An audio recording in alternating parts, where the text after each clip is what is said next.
Hello and welcome back to another episode of CharlaFootball. I am your host as always, Gerardo Jerry Tavares, accompanied by Tomas as always. Tomas, how you doing today on this lovely Monday afternoon, my boy? Hey, I'm doing great, man. Parlay hit once again out here. I'm unemployed, bro, and I'm damn near shit. I'm good. I don't even know. You don't need to go back to work. You're fine, bro. As long as you keep hitting the parlays and hitting them well, then you'll be chilling. But let's look at what happened over the weekend because it is towards the end of the season, but there are some interesting things going on. But before we get into all that, make sure to follow us at Charla Football. Follow our personal socials. Follow the Charla Football socials as well. That's CHARLA Football. So make sure to check out the website. Follow us on Instagram, TikTok, all that stuff. But today we're going to look at the Premier League, the business end of the season. We're going to look at La Liga. Madrid are currently the champion now of La Liga. And we're going to look at Girona and Barcelona. Girona finishing in second place so far. And then we're going to finish off with the Liguilla because the play-ins just ended over the weekend. And now we have possibly one of the best Liguillas ever that we've seen in our lifetime. I don't know. We're going to discuss that later on. But let's first get into the Premier League. We had Man City versus Wolverhampton.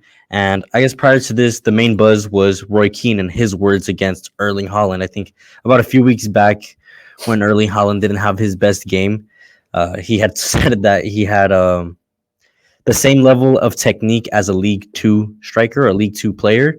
No. And on top of that, yesterday, Roy Keane hit out at him saying that I think he got subbed out. Erling Haaland got subbed out, and Roy Keane said that he was acting like a spoiled brat for getting subbed out. And I think over the field, he perfectly responded, not just in the press conference. I think he said something about how he doesn't care about that man. That's exactly where his words, like, I don't care about that man. But he also responded on the field with 4 goals against Wolves. Yeah, I mean, Roy Keane is he's probably still salty, with the situation with Alfie, with the His Haaland dad? Senior. Mhm. Yeah.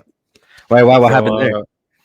Well, I mean, there's that huge story where Roy Keane, he drops inside of the box and he's actually injured, and Alfie kind of like stands over him and talks a little bit of shit. Mm-hmm. And in the first match that he sees, where it's a City Manchester United game again, I mean, Roy Keane just takes out Alfie's knee, injures him completely and just doesn't care. He gets a red and gets sent off, and he's like, you know what, I don't care. Roy Keane honestly is pretty hothead. He's very controversial. Yeah, I mean, As his words prove. I mean, Roy Keane talking about Haaland being a brat and complaining. I mean, it's not like he had the best character on the field as a player. Yeah. So I understand what you're saying, where he basically has no room to talk, essentially. Yeah, I mean, and he's clearly still hurt about that situation with Haaland's dad. Or like, here talking shit to his son. You don't go out of your way to call a Prem level striker a League Two striker if you don't have some kind of animosity against them. Not just like one of the best Prem strikers, but I mean, if we're looking at the stats right now, he's sitting alone at the top with 24 goals, 25 goals, 25. Yeah, I mean, and right below him, Cole Palmer with 21, Alexander Isak with 20. I mean, there's no comparison, and this is considered. I mean, it's only his second season, but I mean, last season he did way better in his first season compared to right now. But it's because he's been out on injury most of the time. Injury.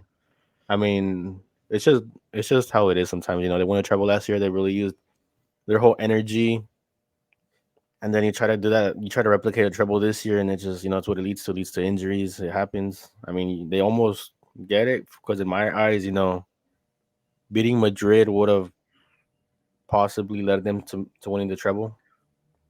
But then again, you do have the other players. I mean, the other teams do play as well. But Madrid was easily their biggest obstacle, and they didn't get over it. Madrid got over it, and that's why Madrid, in many's eyes, is the favorite to win it this year. Mm-hmm. Now, going back to Haaland, I mean, think about it. He's 23 years old.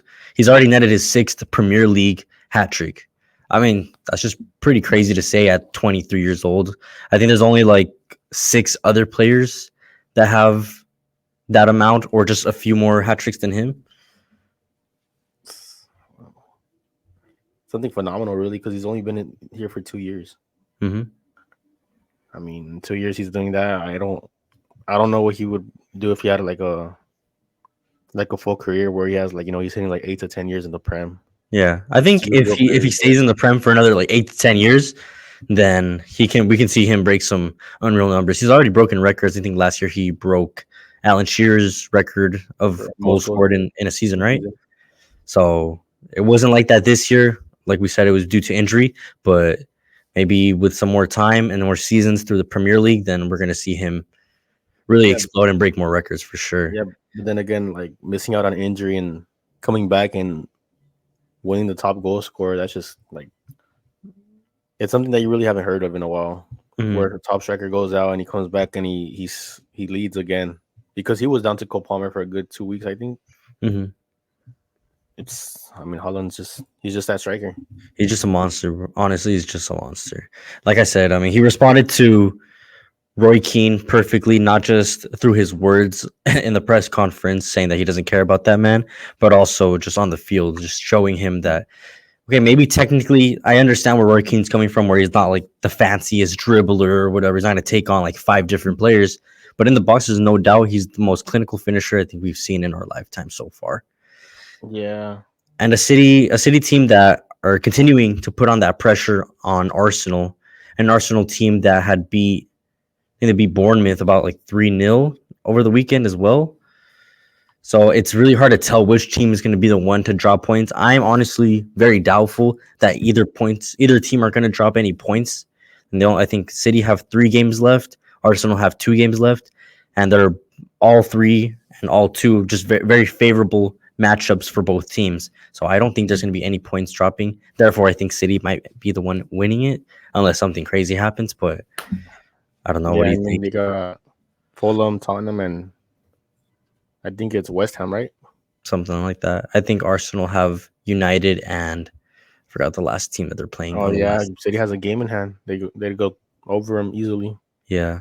So unless City drops some points, the only really I can only see them dropping points to Tottenham because Tottenham is Tottenham. probably the only teams that have given them a real struggle.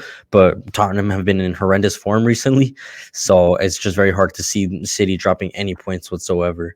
The thing with Um, Tottenham, they start off terrible, and then late into the second half, they start playing again. You know, we've seen this over the weekend where they're down 4-0, and then they go up, they score 2 quick goals. yeah, And then the weekend prior, when they played, who was I think it was Arsenal, right? They go down after three, North and London, yeah. they go down three, and then they score 2 quick goals. I remember I saw my DMs earlier. You sent me a DM saying that Tottenham always wait to play in the last 20 minutes of the game when it's Yeah, basically too late, which is yeah, I mean it's unfortunate. crazy. I think in the beginning, like in one of our earlier podcasts, we had them finishing that fourth spot, but at this point, I see Villa really I mean, securing the fourth place. it's been a surprise, but I'm not mad about it.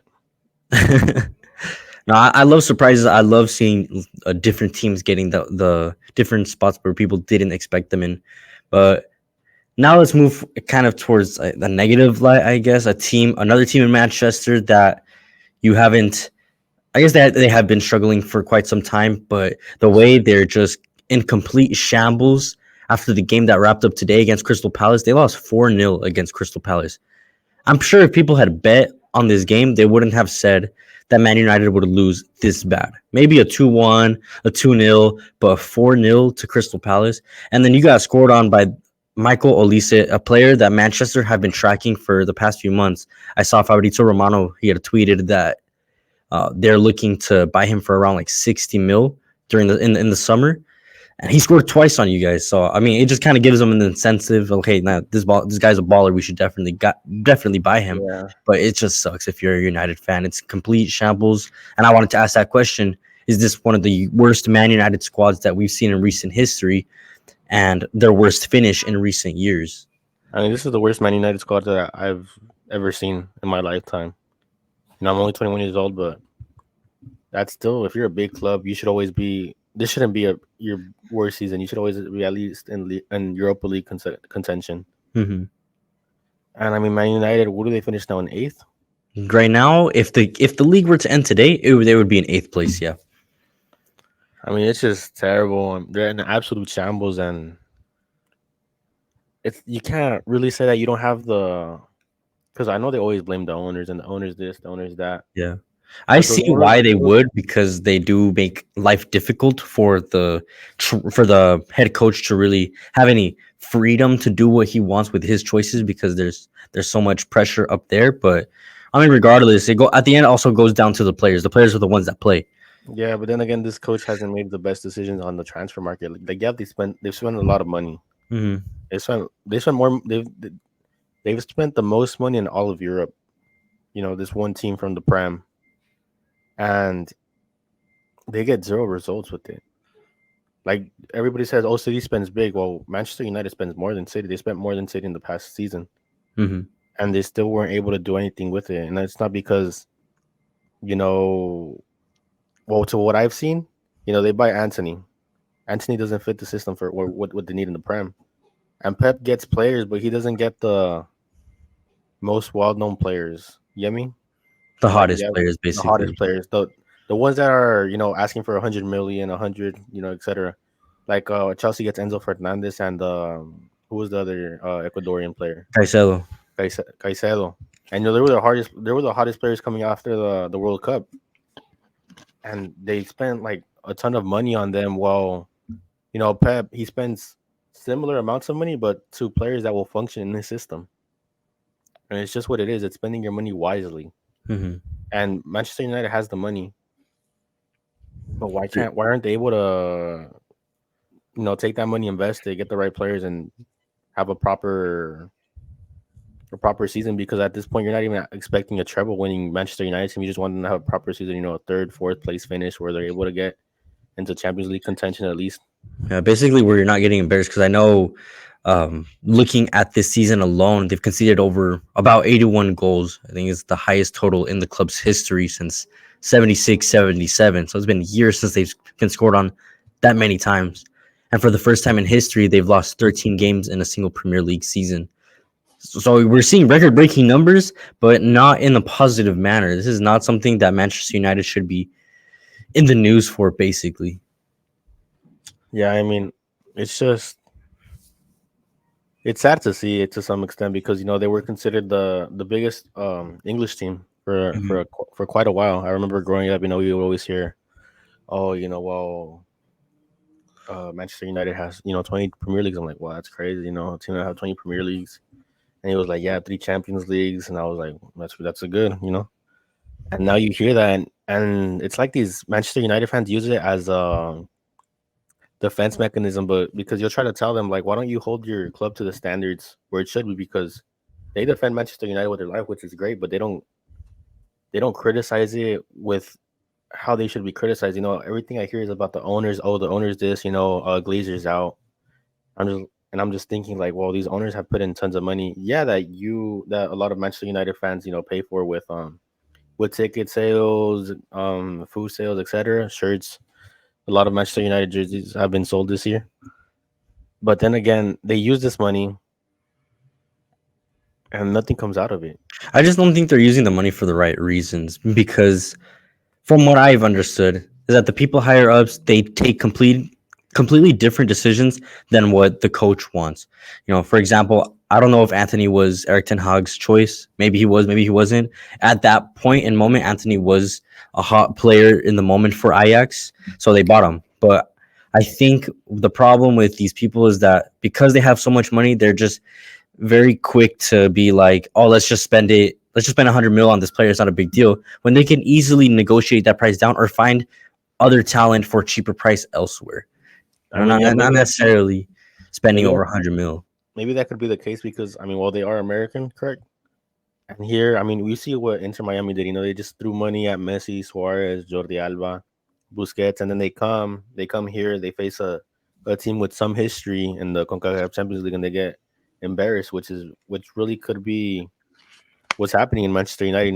You need more, or to remember your culture. Like, what is this club? What does this club mean? You need players that respect this, which really is again Yeah. recruiting local and people that would bleed for this club because Yeah. there's a lot of Manchester United fans across the world, and especially in Manchester. I mean, Manchester still has the majority of the fan base Yeah. going No, for yeah, United. completely agree. They should definitely. I feel like they've always done good at producing homegrown talent, but I think that has kind of stalled. I think I heard today was that they I think since sometime like years ago they've always had at least one homegrown player in the squad list, but I mean it doesn't really they don't really see like that light in the first 11 up until recent times where you see the likes of like Kobe Mainu now breaking Yeah. into the starting 11 and actually consolidating himself in that squad. So I mean, I think that's what they kind of have to do now, kind of what Barcelona are doing back in La Liga over there, where they're just relying on their homegrown talent because it's not like the academy just stopped producing out of nowhere, or it's not like Manchester just stopped having good players. I'm sure there are some quality players at the youth level. They just gotta go pay attention there versus doing what some of these other big clubs are doing and spending ridiculous amounts of money elsewhere. I mean, if you look at the going back a little bit to Manchester City, what they're doing right, it's really what Manchester United used to do right. Getting these young players in the academy quick. They had Brahim Diaz there. They had even Phil Foden's created out of talent. Cole Mhm. Palmer as well. I mean, even the top players in Mexico have at one point had have been scouted by Man City scouts. I mean, Piojo Alvarado was scouted by Man City. Well, Santuna was scouted by Man City. So these scouts are everywhere. Every country where they see that a player has somewhat talent, they're willing to go after him and get him into his academy, see what he really has. And when he doesn't fit the system, well, they just let him go. If he fits the system, he keeps going up through the system. And it's just something that Manchester United needs to keep. Well, Manchester United needs to implement now. Yeah, for sure. Completely agree. Now that kind of wraps up this little Premier League bit because I think, I mean, there's not much else to really go deep into, but a league that has been really interesting is La Liga because Madrid finally win the league after a few years of not winning. I think the last time they won it was back in 21-22 season when Karim Benzema was still there and he was like that focal point of the team pretty much because Ronaldo had just left. So they crowned themselves as La Liga champions this season against Cadiz, 3-0, winning 3-0 for the 36th time in their history. And all of this transpired because Barcelona lost 4-2. If Barcelona had won their game against Girona, then there would still be a little bit of pressure, I guess, for Madrid to continue winning out their games. But Barcelona lost. Now Madrid are crowned La Liga champions. So it leads me to this question: who do you feel has been the most important player for Real Madrid this season? I know there's undoubtedly talks of the Jude Bellingham. There's also maybe Lunin, the goalkeeper, who has really stepped up because of Thibaut Courtois' injury. But I'm going to say Jude Bellingham. I just wanted to get your input.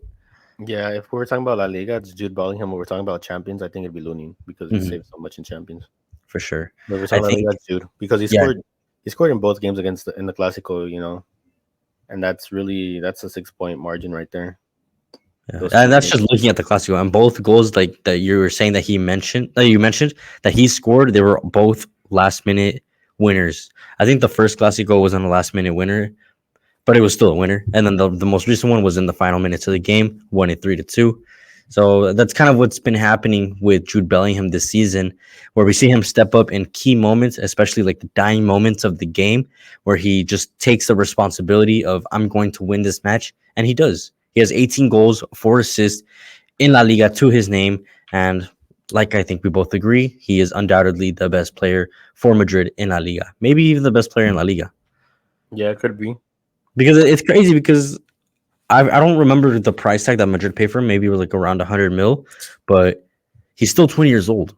He's extremely young, and he plays like he's 26, 27, and it's insane to watch. Honestly, it's like I think this year maybe we can talk about it in a later pod or a segment where we talk about the youth in this generation because we have the likes of like Vinicius, Rodrigo, Bellingham. You have Florian David Wirtz, Entry's up Erling there. Haaland. These young 20-year-olds that are shaping up this new generation of football. So maybe we can turn that into a little podcast segment further down the line. But it's just a bunch of 20-year-olds that are just stepping up. And you think about what Messi and Ronaldo did in the past 15, 20 years, they're going to have to step up immensely. I don't think they'll ever get to that level. Maybe, I don't know. I personally, I don't think so. But I mean, what Jude Bellingham for sure has done is just absurd, honestly. Yeah, I mean it's something that's. I mean, what we usually say, it's something unheard of, but we've heard of this before. But that still doesn't take the fact away that he's a 20-year-old doing crazy stuff like this. Yeah, especially at such a big club like Madrid. Yeah, I mean, it's just unbelievable, really, that there's been so much youth in these seasons of the Champions League and La Liga. I mean, you got Lamine Yamal, who's also a 17-year-old. Oh no, how old is he? 16? 16, I think he's 16 16-year still. old, and Poku Barsi, who's 17. I mean, there's really youth stepping up uh, for La Liga and for I mean, really all over Europe. Oh yeah, completely agree. Now, moving forward, like I said, Girona had to beat Barcelona for this to happen, for Madrid to be the champions of La Liga, and that's exactly what happened in the game where Barcelona were leading 2-1, I believe, all the first half. And then I think in the second half, I don't know what Michel said, their head coach. I don't know what he said, but Girona just came out swinging and they took that game by the balls and they won it 4-2. Girona are now in second place, being the first team in Catalonia since I think Espanyol in 1941-42 to be above Barcelona. If the league were to finish right now, this would literally be like a historic feat. So I think it's just pretty much insane to be saying that because Barcelona and Madrid really haven't had a competition outside of Atletico Madrid, but now we have a Girona team that are stepping up under their head coach Michel, and they just have an incredible amount of talent coming up through their system. You have the likes of Savinho, you have the likes of my bad, guys. We had a little bit of technical difficulties, but I was talking about Savinho, him being an important player for Girona, as well as Portu, who against Barcelona scored an amazing wonder volley. Kind of reminded me of Van Persie's volley with his left foot, where he kind of crosses the body of the goalkeeper. Anyways, I can go on the about that goal, but I wanted to ask you: are Girona ready to play UEFA Champions League level football? Because we see in the league they're undoubtedly one of the best teams, like footballing wise, in La Liga. I think right under Madrid, they're the best collective. And if we're just talking about football as in style and pleasing on the eye, I think they even play better than Madrid because they are kind of like City where they're just relentless, and they know how to play, they know how to move. So that's what I really love about this Girona team. We saw it against Barcelona because they could not keep up with them in the second half. Now, is this going to be something that they're going to be able to transpire into next season? I'm sure there's going to be some players probably leaving. At least one or two important players might leave, but I don't know. I can see them doing a good run at least in this new season and new format for the Champions League level. Because remember, it's not going to be the same group format. It's going to be like an actual Super League type style Yeah. of UEFA Champions League. I mean, are they ready for it? Yes, obviously, coming in second place in La Liga is proof of that. Are they gonna make it deep? Probably not. Maybe like a Newcastle from last season. Where Mhm. they compete, they win a couple games, but then again, the fact that it's a different format, you really don't know how deep they're gonna go in this format. They could make it round of 16 or even quarterfinals with a little bit of luck. But yeah, they're ready for it. They're ready for it, and coming second in La Liga proves that. I mean, there's a reason that the first four spots get a seat in the Champions League this season, Mhm. and they come in second. They don't come in fourth, they don't come in third, they come in second. Only behind The best the team in La Liga. favorite, the Yeah. favorite team to win the Champions League this season. Yeah. Even, I mean, I don't think they beat Madrid this season at all. I think Madrid actually has spanked them in both Yeah, I think they do. in both games, but I mean, regardless, that just shows that they're doing something right there. I think they, like you said, they will be able to compete. I don't know if they'll make it deep or even round of 16. There's a possibility. I guess it depends on who On they're what paired up against, pretty much. because they But qualify in second, so that means they would probably face I don't know the exact format, but I think first place fourth, second place third in most cases. maybe. But I So they might honestly, get a ranked team that's fourth or third. we're gonna have to look at the format again because it's a whole new format that I do Yeah, not completely understand. I think it's like a league, pretty much, where it's like the first through eighth go, like the top yeah. eight go to like round of 16, or there might be bigger spots where it's like a round of 32. I have to check that. But there has been a lot of skepticism about Girona and them going to the Champions League because they are owned by the same group that owns Manchester City, the City Football Group. So people are saying that Girona are not going to be able to play in or next season's Champions League. But if people, I mean, did a little bit of research, they would know that this happens quite consistently Yeah, throughout Europe. it's not the first time the same business owner has two clubs. Yeah, Europe. basically, all they would have to do is, I think, file some sort of like hearing or something in front of UEFA, and it's most likely going to happen that Girona and City will be able to play. I don't even think they're gonna have to sell their stake at the club or nothing like that. I think they'll be able to play because we already saw the likes of RB Leipzig and RB Salzburg. They've already played together in the same Champions League. I think there's teams like AC Milan and Toulouse that have played together in the same European competitions. There's other teams as well that have gone through that have the same. I think Manchester United and Nice too have the same Ineos owners. So it's something that we see in Europe now. It's quite normal.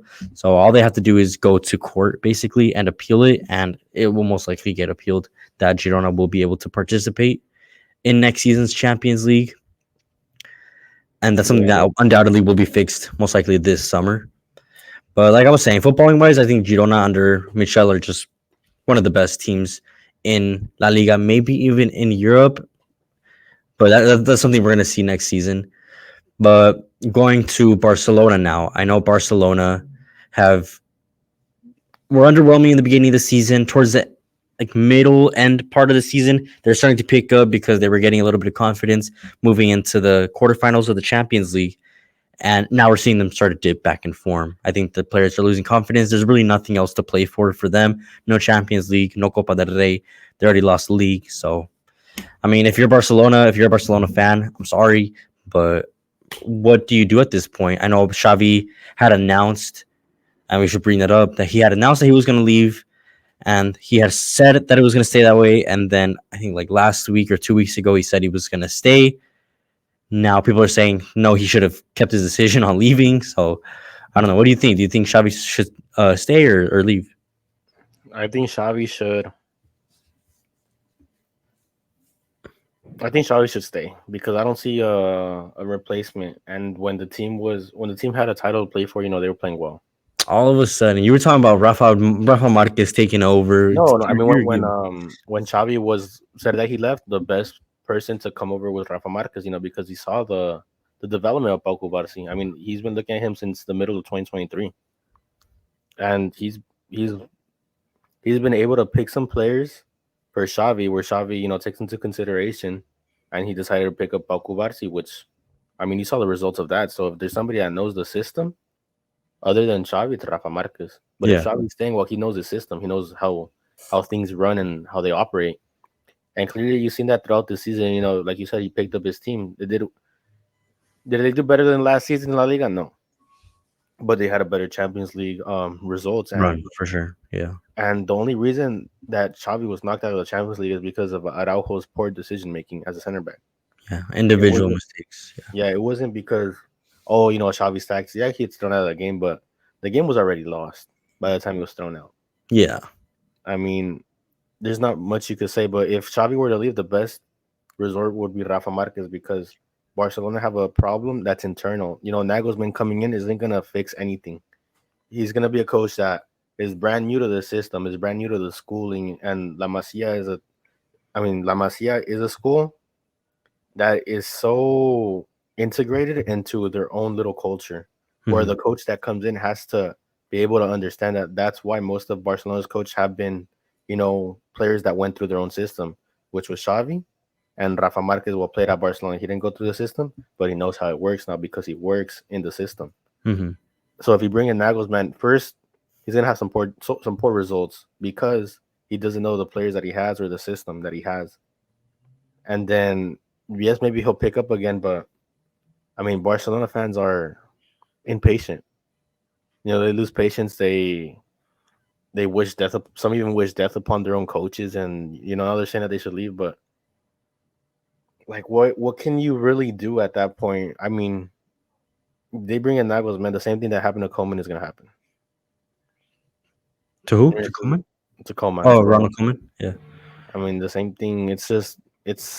You need a modern player, that went through these triumphs of the early 2000s.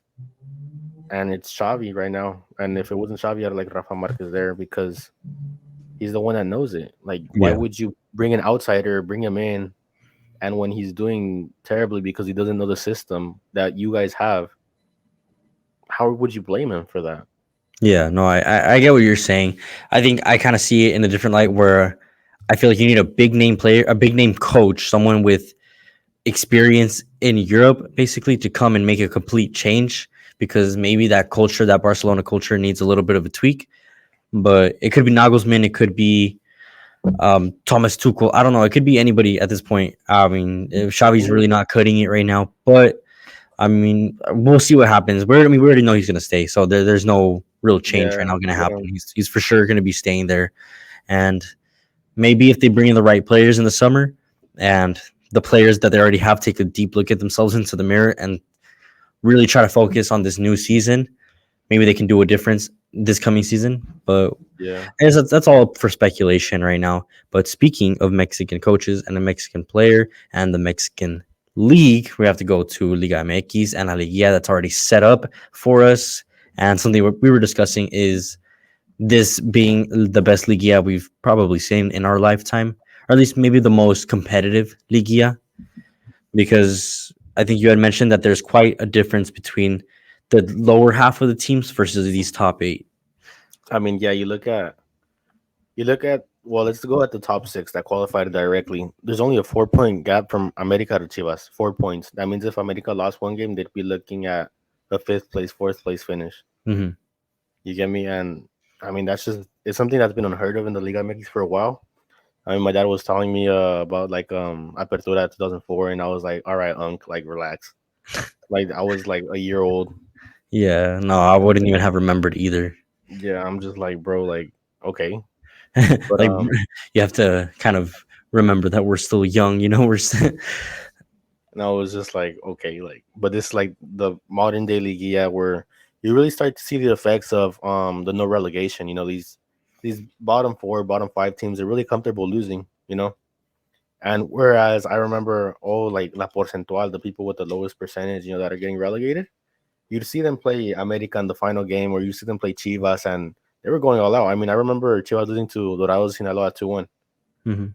And when Chivas was fighting to qualify for, I think it was fourth place, and Dorados was really fighting for relegation, those are the type of games you get. I mean, when you're fighting for relegation, you're really fighting To to survive. stay, to survive, really. Yeah, And it it's something pushes different. competition. I agree. It pushes competition. So that's why we see this huge disparity between the 11th place to the 12th place. I mean, from 1 to 6, there's a 4 point gap. From 11 to 12, which is really just 1 point. I mean, one position away. Hmm. It's an 8 point difference. Oh yeah, that is a pretty big difference right Yeah, there. I mean, you're supposed to be like right under them, and I mean, 8 points away. It's a few That's games. like 3 wins. Yeah. 3 wins. That I mean, but yeah, I So mean, the let's Liguilla. look at La Liguilla right now. So we have, I think it's America in first place, Cruz Azul in second. Correct me if I'm wrong. I'm gonna try to go off the top of my head. Monterrey in third. No, Toluca. hey, I already fucked up. Toluca in third. Monterrey in fourth. Tigres Yeah, fifth. Chivas sixth. And then the last two were the play-in spots. I think it was Pachuca had to play against. Who did they play? They played against Necaxa, and then they lost against Pumas. yeah, So they lost to Pumas against that Necaxa. recently happened over the weekend, and Pachuca qualified in eighth, I believe. And Yeah, then the Pachuca seventh got 8. spot was Pumas, right? Because they Yep, beat Pachuca. yep. Gotcha. So those are the top eight, and now the Liga looks like how. Well, we got America versus Pachuca on Wednesday. I mean, it's a game that we literally just saw a week ago happen. Mhm. I mean, a We'll, series we'll, where we'll definitely give our predictions at the end. We should give yeah, our yeah. predictions. We're just looking at this part, like a series where we just seen this. This is fresh in our mind, Hmm. even fresh in our generation, where Pachuca is just, you know, if there's a team that'll beat America, It's it's Pachuca. Pachuca. It's Pachuca. And it's just, I know that's like a pest for America fans because they were saying in the Conca Champions, oh, like yeah, that's happened before, but that was like way back. I'm like, well, that was like 16 months ago, bro. Like it wasn't that far ago, and then it happens again, and it's like, how do you overcome this if you're an America player? Because a team that knows you so well, where they're able to just take the ball away from you and attack you whenever they want. I mean, we see it in the Estadio Hidalgo where these young kids just running around. They look like some Sunday league kids that just start playing with their uncles. They were going up and down the field like nothing. Just I mean, gliding down the field, skipping down the field, anything they want to do to America, they did. And if you're in America, what is your thought process to facing Pachuca so early on again? Yeah, you're probably a little worried Like, for is it, sure. are we gonna finally get it done, or is it over? Yeah, there's probably a little bit of both for sure, where it's you can see both sides. Where oh, it's over. We've already played them. They've beat us once, and they tied against us at our home. There's no way we're gonna get out of this. Or maybe if you're in a more positive light, you can be like, we've learned our lesson, so but we're probably gonna get it done this time around. But I guess we'll give our takes towards the end. Tell me what's the next matchup. Let's move forward. We got Cruz Azul Pumas, where I think they tied in the league. Mm-hmm. It was a really Zero boring. zero. Well, it was an okay game, just a 0-0, and the Liga MX is really a sleeper. That thing will put you to sleep. I Yeah, promise. 0-0. Yeah, but I mean, the favorites are always, Cruz Azul are the favorites because they're second place. Second place usually gets it done. Yeah, Not saying it's always the case, but second place usually advances. First place teams usually have a harder time advancing. But well, yeah, I there's not really anything you could say on Cruz Azul. I mean, they had a terrific season. They ended up beating Toluca in the final match day, where it was second and third, where Toluca was second at the moment, and well, Cruz Azul took it straight from them at Toluca. So Cruz Azul comes in good form. The thing with Cruz Azul though is they're the type of team that'll beat Chivas 3-0 and then go to Santos and lose 3-0. mm-hmm. Like, that's the thing with Cruz Azul. A little inconsistency right there. Yeah, a little inconsistency when they play smaller teams. The good thing is that no team in this top 8 is a small team. So Cruz Yeah, Azul, that's what I really like that about this year's league. Yeah, where it's most of the teams in the top 8, they have quite like a good amount of history behind yeah, I them. mean, you have America, who's won the most. You have Chivas, who comes in second to almost every championship there is to America, and then you have who's third? Probably Toluca's third. They have 10 championships. Then you got fourth, which is Cruz Azul. Then fifth, Pumas. Then you got Tigres. Then you got Pachuca. Then Monterrey. I mean, all these teams have at least 6 championships or plus.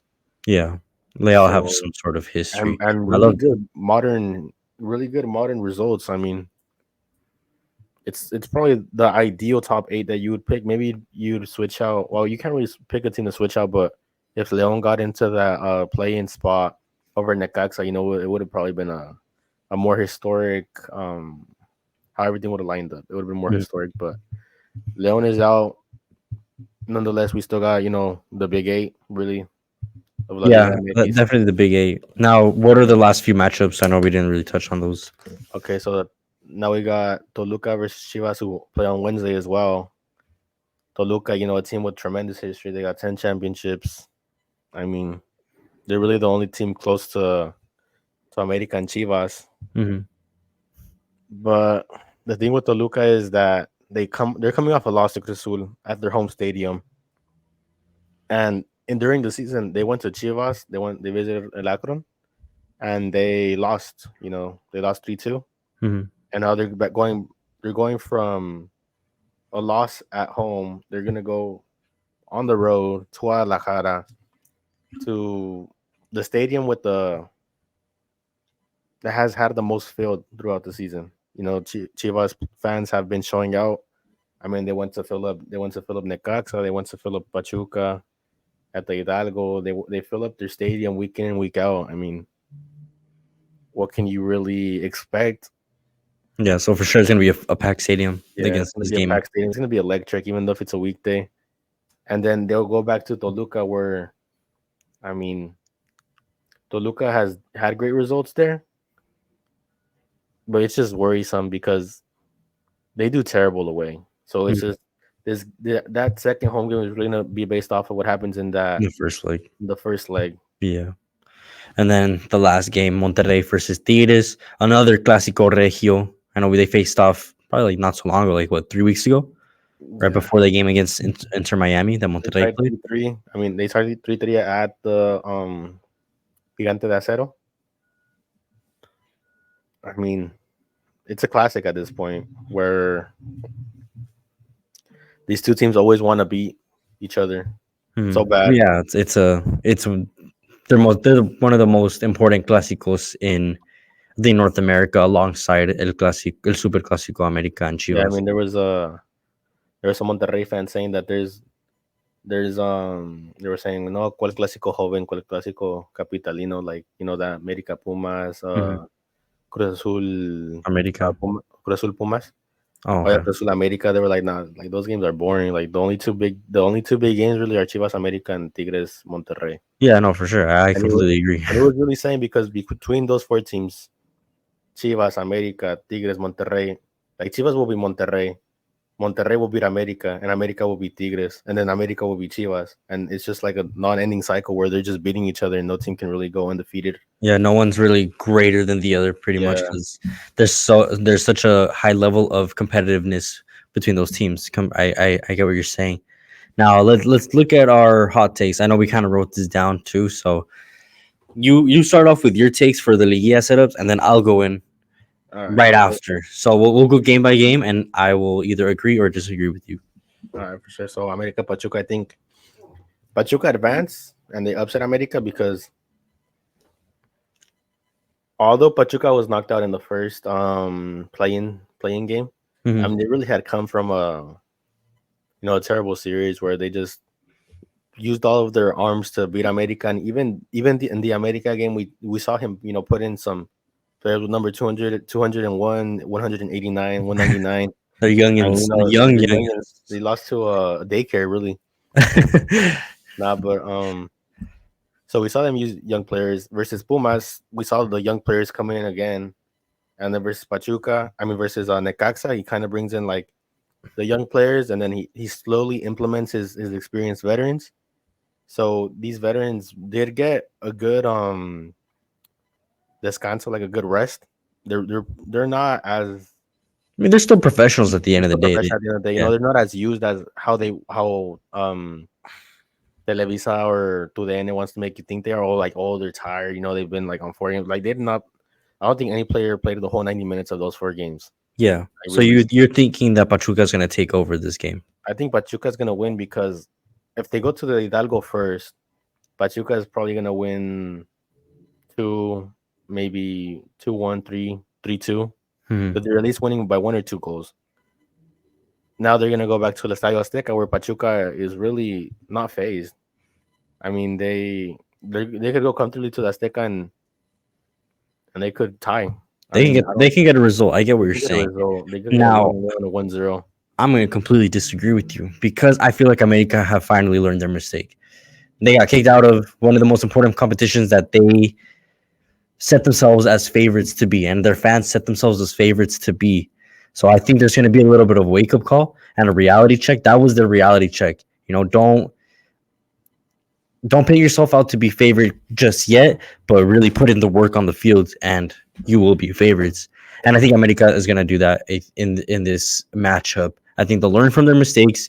Pachuca has played 4 games in like 9 days, about. So I know they have young players and they are professionals. They should be able to compete at the highest level, even if it means 4 games in 9 days. But I feel like that's going to be a big difference because America will have a little bit more of that rest period. I think they have about over a week of rest. So I think those little intricate like moments and things are really going to be the difference makers. But it is Yeah. very hard to. I wouldn't bet on it, but I think America would probably go through. Okay. I mean, I see what you're saying, but the thing with form is that resting a week could hurt you more than playing 2 games in a week Yeah, sometimes. I get you. Let's But I move mean, to the next game over with who's next? Cruz Azul and Pumas. Pumas. All right, I mean, the favorites sleeper. for everybody's really Cruz Azul coming in second. And there's really not much to say, Cruz Azul has had a good season where yeah they've had some bad results to teams that did not even make Liguilla, but when it comes to playing in the top 6, I don't think they've lost a game other than to America. Mm-hmm. So when you put that into perspective, that everybody in La Liguilla is taking each other so serious, I think Cruz Azul is going to advance. Yeah, I agree with you. I put that Cruz Azul is going to take it. I think if we're looking at form, they're both on similar forms, but Cruz Azul have had more wins, and Yeah, I think that's just gonna boost their morale for sure. So I think for sure Cruz Azul get the job done. yeah. Now let's look at Toluca versus Chivas. This one's going to be a good game because there's a little bit of another storyline with Alexis Vega and Chivas and everything Canelo going on there. Angulo. I mean, they've got like 3 or 4 ex Chivas players there at Toluca. Yeah, so it's going to be definitely a spicy game. I think anytime when Toluca is in the Liguilla, they're always a good team to watch. Yeah, I mean, there's probably never been a time where Toluca has had a weak team Hmm. in La Liga at least. But I mean, if we're looking at this on current form, Chivas is expected to advance.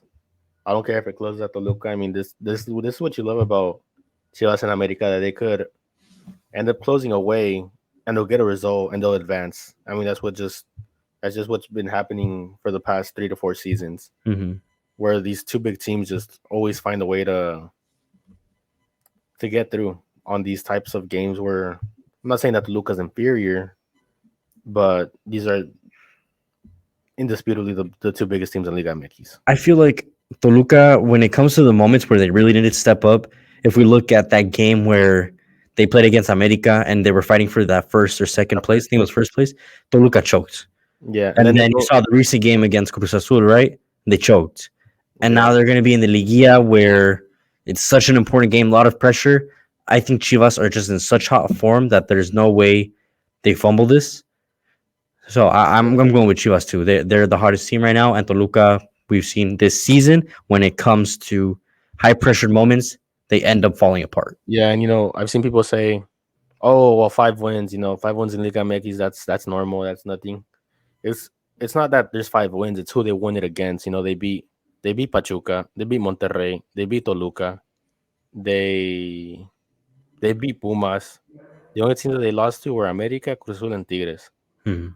So out of the top 8, they still 1, 2, and 5, which is cool. It's okay, but at that moment, Monterrey was first place, and after that loss to Chivas, Monterrey really goes on the decline, and somehow they still managed to get fourth, which is really surprising if you saw that how bad that decline was. Yeah, But all these games are valid wins. These games are just they were must wins and they won them. That's why I see them advancing. yeah. No, I completely agree. So we'll see what happens that one, and then the last game of the Liga would be Tigres versus Monterrey. That's a little bit harder to tell because it's a Clásico, and Clásicos you can't really base form or anything off of that. But I know you. I mean, let's start with you first. Actually, sorry. I'm gonna go with Tigres because that's what we were used to recently. And the thing with Tigres is that they'll start off hot in the early beginning of the season. They'll have a decline in the middle, and then by the end of the season, beginning of the Liga, they just spike up again. And I don't know why they do that. Maybe it's just because they're such an experienced team where they know they get good results early on. It'll pay off in the later ends of the season, and then they just pick it back up. And we've seen this time and time again, where Tigres and Monterrey play, and Tigres just come up on top because X, Yeah, Y, like or is it Z even a reasons. Clásico at this point? Because Tigres No, are always the one. it's a Tigres are very always the one that are coming out on top. yeah. I mean, especially in Liguilla. I mean, the last Liguilla that I think Monterrey even beat Tigres was what, I think 2016. That was like 8 years ago. Damn. In recent time, I mean, Tigres literally just beat Monterrey last year Mhm. in the Liguilla, and I mean, I'm pretty sure it's gonna happen again this year because of the poor form that Monterrey has closed this season with, and kind of the revival that Tigres has had after losing to Columbus. They dropped that competition, they focused on the league, and they're doing well again. Yeah, I agree with you. I put Tigres above Monterrey because of that free falling form that we mentioned. Even though I know it is hard to base a Clásico Regio off of form, but just Monterrey, they've just been falling apart, honestly. Especially after that embarrassing result against Columbus Crew, they lost like what 4-1, 3-1. I So think it was I 14. don't see them. I really don't see them getting out of this. And Tigres, like you said, ever since they got knocked out by Columbus Crew, they've been able to solely focus on the league, and their form has been picking up. So I go Tigres too. But that pretty much wraps up the Liga, wraps up La Liga, Premier League. Thank you so much for tuning in. Thank you, Tomas, for always helping me out. Appreciate you, bro. And make sure to follow Charla Football on all social media platforms. Support your small creators because together we will make it big.